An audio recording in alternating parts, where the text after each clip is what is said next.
ఈ మూడు సింహాలు కనిపిస్తూ ఉంటాయి. ప్రపంచం కనిపిస్తూ ఉంది, లాభ నష్టాలు ప్రపంచం, సంసారం అపర్ణము బాధలు కనిపిస్తూ ఉంటాయి, గొడవ దేహం బహుమతులు కనిపిస్తూ ఉంటాయి. ఈ మూడు సింహాలు కనిపిస్తూ ఉంటుంది. కనిపించేది నాలుగో సింహం ఆత్మ. ఈ మూడు సింహాల తాత్పత్యం అర్థమైతే కానీ నాలుగో సింహం ఆత్మస్థితి అర్థం కాదు. అంటే చెప్తారు గురువులు, దేహతత్వం తెలియదే ఆత్మతత్వం తెలియదు అంటారు. దేహం ఏంటి, అసలు నేనేంటి, దీని గుణం ఏంటి అన్న సంగతి తెలుసుకుంటే కానీ ఆత్మస్థితిలో ఆనందంగా ఉండగలగడానికి మనకి ఒక ప్రక్రియ రూపు దొరుకుతుంది. అది ప్రపంచం ఏంటి, సంసారం ఏంటి, దేహం ఏంటి, ఈ మూటిని మనం కానీ మనం ఎలా చూడాలి, ఈ మూటిని ఎలా చూడాలి, ఎలా ఉండాలి, ఎలా ఫ్రెండ్షిప్ పెట్టుకోవాలి, ఎలా వాడుకోవాలి, దీన్ని నిరంతరం మారుతుందే. దీని మీద కానీ మనం 100% ఇదే నా కరెక్ట్ అనుకుంటే నిరంతరం మారుతుందే. కరెక్ట్గా లేదే, ఒకే నిజంలో లేదే, నిజం మారుతుందే. చీకటి భాగం తెల్లారుతున్నట్టుగా ప్రపంచం మారుతుంది, సంసారంలో మార్పు జరుగుతుంది, దేహంలో మార్పు జరుగుతుంది. ఏంటిది? ఈ మూటి మీద కానీ మనం ఫోకస్ కానీ చేయగలిగితే ప్రపంచాన్ని నడుపుతున్న ఒక శక్తి, ఆ శక్తిని కానీ మనం కానీ కరెక్ట్గా అయితే అసలు ఈ మూడు అంటారు జిజ్జిబి అంటారు, నదీకి అంటారు జిజ్జిబి అంటాడంటే చాలా సింపుల్ అనమాట. ఈ మూడు ఏంటంటే మనం అసలు దాన్ని వదిలిపెట్టి ఈ మూడిని పాదనిస్తున్నాం. దేహానికి, ప్రపంచానికి, డబ్బుకి, పదవికి, అన్నిటికీ పాదాలిస్తున్నాం అనమాట. అందుకని ఈ మూడు మేము ధ్యానంలో కూర్చున్నప్పుడు మాకైనా విడివిడిగా అంటే మేము ఇదే నిజం అని మీరు నమ్మవద్దు, మీకు కరెక్ట్ అయితే నమ్మగా. ప్రపంచం నిరంతరం మారుతుంది. ఈ బిజినెస్ ఒక మంది 5 సూపర్ అంటారు, ఒక బిజినెస్ లాస్ అవుతుంది. మీ పని చేస్తున్నా కదా మీ యజమానిగా ఏమో వచ్చు, ఒకరోజు పొగుడుతాడు, ఒకరోజు తిడతాడు.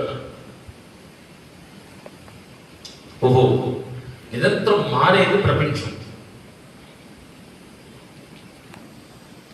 సంసారం ఒకరోజు ఆవిడ గారు అంటారు, మీకు మీ ఆవిడ గారు ఎవరు ఏమంటే మీకు దొరకటం నాకు చాలా అదృష్టం అండి,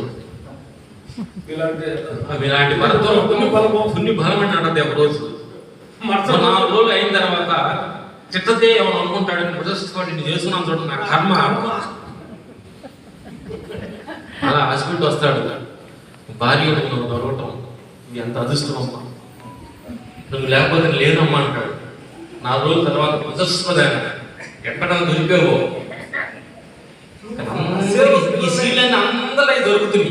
కొంతమందికి బయటికి అంటారు, కొంతమంది లోపల అంటారు, సహజం జరిగేది. అలాగే పిల్లల దగ్గర కూడా అలాంటి బ్యాపం పడుతుంది. పిల్లలు కూడా నాన్న లేకపోతే నేను అంటారు.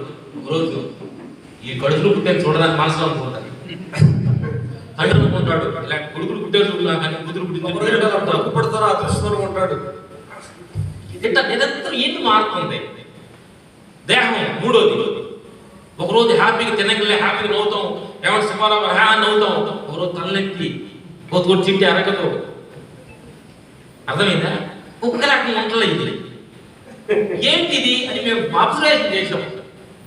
అసలు ఏంటిది మూడు? అసలు నేను ప్రపంచం నేను నా బిజినెస్ అనుకున్నా కానీ ఎందుకు డౌన్ అవుతుంది జరుగుతుంది? మన చేతుల్లో ఉండకుండా జరుగుతున్న విషయాలు అంటే ప్రేమ, భార్యాభర్త ప్రేమ ఒకటే నిరంతరం ఉండాలి కదా.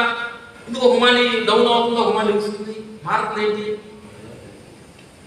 దేహం ఒకే మాలి ఉండాలి కదా, ముసలు అవుతుంది ఏంటిది? ఒళ్ళు పడుతుంది ఏంటి? కడు మసలు పడుతుంది ఏంటిది? నేను కదా, నేను ఎవరో తెలుసు అంటున్నాను. నేను అన్నప్పుడు నేను ముసలు నమ్మకూడదు కదా, దీనికి డబ్బు రాకూడదు కదా. డబ్బు నేను 10 మనిషి మీరే అంటున్నారు, మీరు అంటున్నారు. డబ్బు వస్తే మీరు ఎందుకు ఒప్పుకుంటారు? డబ్బు రాకుండా ఉండాలే కదా మనం అనుకుంటుంది. నేను అంటున్నాను, డబ్బు ఎందుకు వస్తున్నది? ఏది మన పరిధిలో లేదు. ముసలు ఎందుకు అవుతున్నాను? గుర్తుపట్టాలంతా మిత్రులు, ధ్యాన మిత్రులు, మీరంతా కూర్చున్న వాళ్ళందరూ ఏంటంటే ఇది ఒక మారుతున్న వస్తువా